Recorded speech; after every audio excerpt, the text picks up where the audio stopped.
उससे कहा, मैं ये सब सिद्धांत नहीं जानता, तुम्हारे ये सारे धर्म के नियम, मैं यीशु के बारे में भी ज्यादा नहीं जानता। मैं आपको बस इतना ही बताता हूँ कि मैं अंधा था पर अब मैं देख सकता हूँ। बहुत कठिन होता है बहस करना एक बदली हुई जिंदगी से। एक कारण कि परमेश्वर इसे अपनी रीति से करते हैं और हमारी रीति से नहीं, ताकि उन्हें इसका पूरा श्रेय मिले।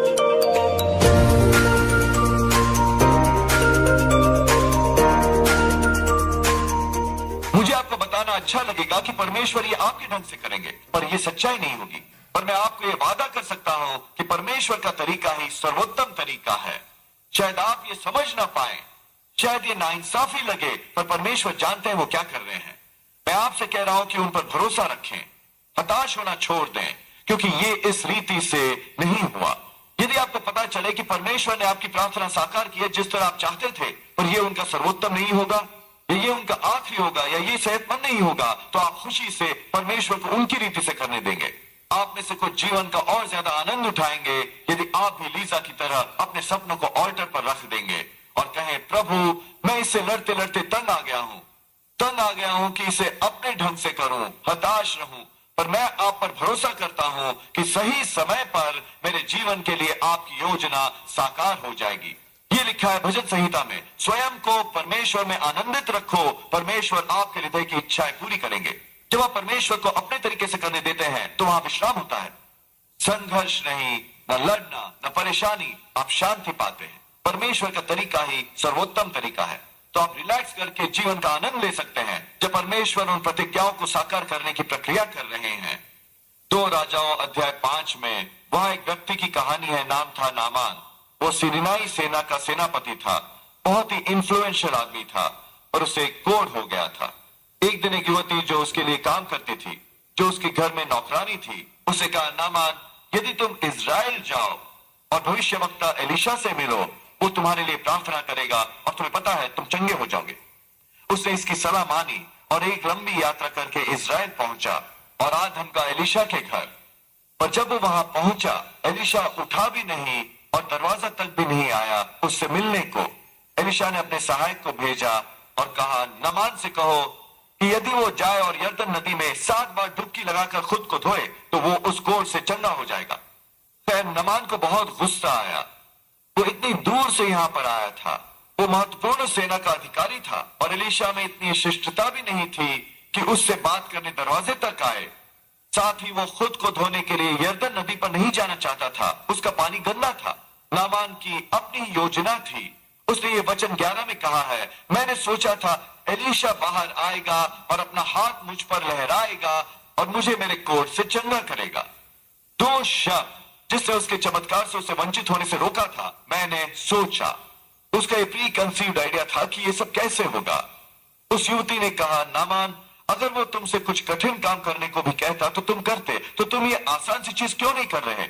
उसने उसे बातों से मनवाया। उसने यरदन नदी में स्नान किया। जब वो 7वीं बार ऊपर आया उसकी त्वचा पूरी तरह साफ थी। मैं सोच रहा था कि हम में से कितनों ने परमेश्वर का सर्वोत्तम मिस कर दिया क्योंकि हमने सोचा था ये दूसरी रीति से होगा। मैंने सोचा था मैं अपने बच्चों को जन्म दूंगी, उन्हें गोद नहीं लूंगी। मैंने सोचा था मैं बिना इलाज के ठीक हो जाऊंगा। मैंने सोचा था मुझे वो प्रमोशन मिलेगी, इस तरह मैं आशीष पाऊंगा। नहीं, खुले रहें और परमेश्वर को ये अपने ढंग से करने दे। जब विक्टोरिया और मेरी नई नई शादी हुई थी, हम इस टाउन होम में रह रहे थे। ये बहुत खूबसूरत जगह थी, हमें बहुत अच्छी कीमत पर मिला था, बहुत आशीषित। कुछ साल बाद हमें घर खरीदने की इच्छा जागी। हमने उस टाउन होम को बेचने के लिए रखा। ये बहुत जल्दी बिक गया और हमें एक अच्छा घर मिला और हमें सचमुच ये चाहिए था। ये हमारी प्राइस रेंज में था। हमने सोचा ये हमारे लिए परफेक्ट घर है। हमने उसके लिए एक ऑफर दिया और वापस उनसे जवाब नहीं आया। कुछ हफ्तों बाद उन्होंने जवाब दिया, उन्होंने स्वीकार नहीं किया। तो हमने उन्हें एक बेहतर ऑफर दिया, बहुत करीब ही, बस कुछ $1000 और। विक्टोरिया और मैं प्रार्थना और विश्वास कर रहे थे। हमारा दिल उस घर पर आ गया था। हम जानते थे कि ये हमारे लिए था। 1 महीने बाद एक रियल्टर ने हमें फोन करके बताया कि उन्होंने वो घर किसी और को बेच दिया है। हम निराश हुए। हमने सोचा, प्रभु ऐसा कैसे हो सकता है। हमने प्रार्थना की, विश्वास किया। कुछ महीने बाद हम बाहर थे, आसपास तलाश करते हुए हमें ये पुराना घिसा पिटा घर मिला, टूटा फूटा घर, पर वो अच्छे पड़ोस में था, शहर के बहुत करीब। उसका आंगन अच्छा था, बहुत खूबसूरत पेड़ थे, पर घर काफी सालों से छोड़ दिया गया था। खिड़कियां टूटी हुई थी, उन पर दरवाजे नहीं थे, किचन भी लीक कर रहा था, फाउंडेशन में समस्या थी, फर्श इतने टेढ़े मेढ़े थे। इससे हमारे दिमाग में कोई तुक नहीं बन रहा था, पर हमारी आत्मा में बना। हमें एक अद्भुत शांति मिली।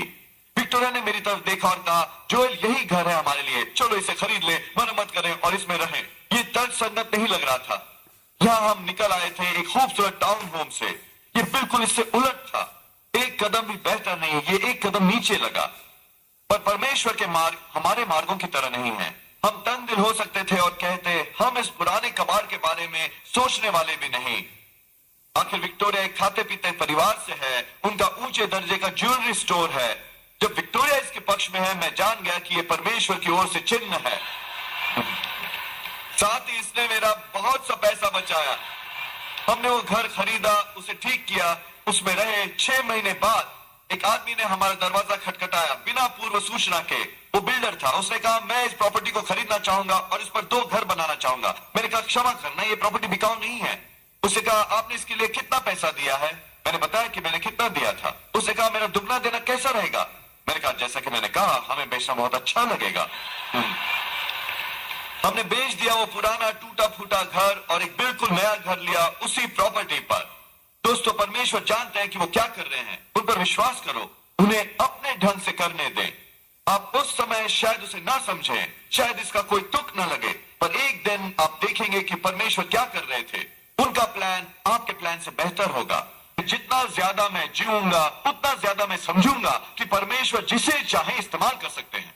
परमेश्वर किसी का भी उद्धार कर सकते हैं। परमेश्वर अच्छाई बाहर ला सकते हैं जिस किसी से वो अच्छाई बाहर लाना चाहे।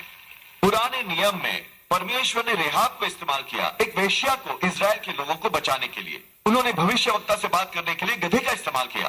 परमेश्वर ने फिरौन की बेटी का इस्तेमाल किया बेबी मूसा की देखभाल करने के लिए। दूसरे शब्दों में, परमेश्वर ने शत्रु का इस्तेमाल किया अपने एक बच्चे की देखभाल करने के लिए। दोस्तों, परमेश्वर है, वो जो चाहे वो कर सकते हैं। उन्हें बॉक्स में न डालिए और अपना चमत्कार न मिस करें। यदि ये उन 2 आदमियों के कारण न होता तो आज हम अपनी इस खूबसूरत जगह पर न होते। मैंने पाया है कि बहुत बार परमेश्वर हमारी प्रार्थना सुनते हैं, पर उस ढंग से नहीं जैसी हमें अपेक्षा थी। मेरा पॉइंट यह है, आपको खुला दिमाग रखना होगा कि परमेश्वर आपकी प्रार्थना कैसे सुनते हैं। ये उस ढंग में ना हो जैसी आपने योजना बनाई है। परमेश्वर शायद उन लोगों को इस्तेमाल न करे जिनकी आपको अपेक्षा थी। शायद ये आपके टाइम टेबल के अनुसार ना हो, पर विश्वास इसी के बारे में तो है। प्रभु, मैं आप पर भरोसा करता हूं। आप जानते हैं मेरे लिए सर्वोत्तम क्या है। आप जानते हैं मुझे क्या चाहिए। आप जानते हैं मुझे कब ये चाहिए। आप जानते हैं मुझे कौन चाहिए। आप में से कुछ थोड़े से निराश हैं क्योंकि हालात वैसे नहीं जैसे आपने योजना बनाई थी। आपको एक और नजर डालनी होगी। शायद परमेश्वर ने आपकी प्रार्थनाएं सुन ली हो, बस उस तरह नहीं सुनी जैसे आपने सोचा था। या शायद आप जो मांग रहे हैं वो परमेश्वर का सर्वोत्तम ना हो और परमेश्वर आपसे बहुत प्रेम करते हैं उस प्रार्थना को वैसे ही सुनने के लिए। या हमारे मामले की तरह शायद परमेश्वर ने आपको कुछ बेहतर दिया हो, पर क्योंकि आप इतने सेट हैं उसे उस रूप में देखने को जो आप चाहते हैं, आप उसे अब पहचान नहीं रहे। क्या होता यदि परमेश्वर जानते कि यदि उन्होंने विक्टोरिया की प्रार्थना सुनी होती और एक छोटा लड़का लाए होते, जोनाथन इतना बिजी होता, इतना खुद में मग्न होता, उसे कभी वो हुनर विकसित ना किया होता गिटार बजाने का। परमेश्वर जानते हैं वो क्या कर रहे हैं। वो आपके जीवन का बड़ा चित्र देख सकते हैं। यदि आप तभी खुश होंगे यदि परमेश्वर इसे आपके तरीके से करे, तो आप असल में भरोसा नहीं कर रहे। आपको उस मुकाम पर आना है जहां ये उस तरह नहीं ढलता जैसे आपने योजना बनाई है। आप अभी भी शांति में हैं। आप जानते हैं कि परमेश्वर अभी भी सिंहासन पर है और वो अभी भी आपको वहां ले जाएंगे जहां आपको होना चाहिए। यूहन्ना अध्याय 9। यीशु एक शहर से गुजर रहे थे। उन्होंने एक व्यक्ति पर गौर किया जो जन्म से अंधा था, कभी देख ना पाया था। यीशु उस आदमी के पास गए और वो इतना उत्साहित था। उस अंधे व्यक्ति ने सुन रखा था कि ये चंगाई दाता शहर में आया है, ये आदमी जो चमत्कार कर सकता था। शहर में बाकी सब लोगों को छोड़कर यीशु अब खड़े थे उसके सामने। कोई शक नहीं किसी ने उसे बताया होगा कि कैसे यीशु ने एक अंधे आदमी की आंखों को छुआ और वो देखने लगा था। कैसे यीशु ने चंगाई के शब्द बोले और एक छोटी बच्ची चंगी हो गई, या यहाँ तक कि उनकी आज्ञा पर एक मुर्दा व्यक्ति भी जीवित हो गया। कितने अलग अलग तरीके थे जो यीशु ने लोगों को चंगा करने के लिए अपनाए थे। मुझे यकीन था वो अंधा मनुष्य भी यीशु से वही करने की उम्मीद कर रहा था जो उन्होंने पहले किया था। वहां पूरी खामोशी थी। अब पिन गिरने की आवाज सुन सकते थे। बहुत बड़ी अपेक्षा।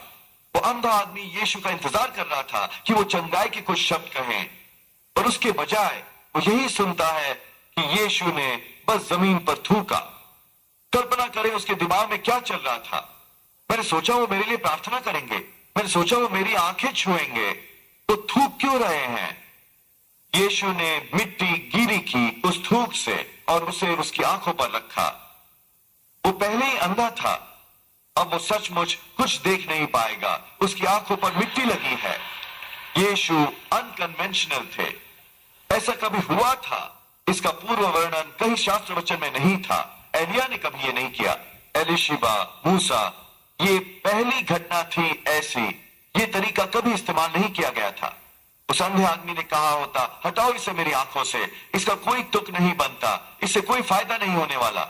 नहीं, उससे परमेश्वर को बॉक्स में नहीं डाला था, उससे अपना दिमाग खुला रखा। उन्होंने कहा हमें नहीं पता, वो कैसे देख सकता है, वो वयस्क इंसान है, वो काफी बड़ा हो गया है, हमसे मत पूछो, उससे पूछो। उन्होंने दोबारा अंधे आदमी को बुलाया और कहा हमें बताओ कि क्या हुआ था, क्या तुम्हें नहीं पता ये आदमी यीशु एक पापी इंसान है?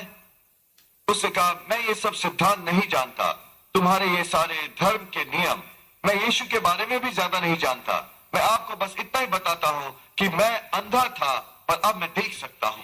बहुत कठिन होता है बहस करना एक बदली हुई जिंदगी से। एक कारण की परमेश्वर इसे अपनी रीति से करते हैं और हमारी रीति से नहीं, ताकि उन्हें इसका पूरा श्रेय मिले। मैं आपसे कह रहा हूं कि उन पर भरोसा रखें। हमारा रवैया होना चाहिए, प्रभु मैं पूरी तरह खुला हूं, आप जो चाहते हैं करें, किसी समय भी जब आप चाहें किसी को भी इस्तेमाल करें। मैं अपने मन में जिद नहीं पाले हूं। प्रभु मैं जानता हूं आपकी योजना ही सर्वोत्तम योजना है।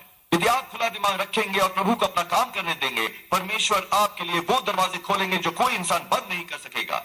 उनका अनुग्रह आपको कई साल आगे उछाल देगा। आप प्रतिज्ञाएं पूरा होता देखेंगे, सपने साकार होते हुए। मैं विश्वास और ऐलान करता हूं आप हर बाधा को पार कर जाएंगे, हर शत्रु को पराजित करेंगे और वो सब बनेंगे जो बनने के लिए परमेश्वर ने आपको रचा है। यदि आपने ग्रहण किया तो कहिए आमीन। हम अपना प्रसारण खत्म नहीं करना चाहते, आपको यह अवसर दिए बिना कि यीशु को अपने जीवन का प्रभु बनाएं। मेरे साथ प्रार्थना करेंगे। प्रभु यीशु मैं अपने पापों का पश्चाताप करता हूं, मेरे हृदय में आइए। परमेश्वर आपको आशीष दे। मैं आपको अपना प्रभु और उद्धारकर्ता बनाता हूं। ये साधारण सी प्रार्थना करके आप नए सिरे से जन्म ले चुके। एक बाइबल आधारित चर्च में आइए, परमेश्वर को पहला स्थान दीजिए, वो आपको कमाल की जगहों पर पहुंचाए।